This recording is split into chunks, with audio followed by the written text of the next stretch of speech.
Hey guys, today I'm going to tell you how to assign ringtone to a contact in Samsung S26 Ultra.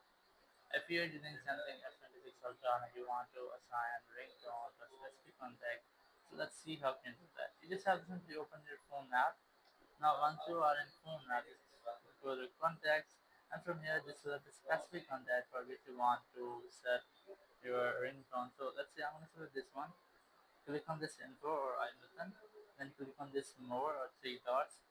Now once you're here, you must see the option of change ringtone or vibration. Click on it.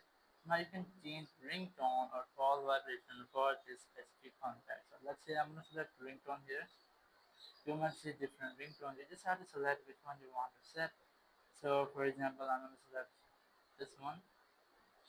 Once you have selected, just go back and ringtone will be selected here. You can also change the call vibration. Just select the vibration. You have different vibrations here. You can get a preview and then select them. So in this way, you can easily assign ringtone and vibration to a contact Samsung S26 Ultra. Thank you very much for watching the video. Until next video, bye bye.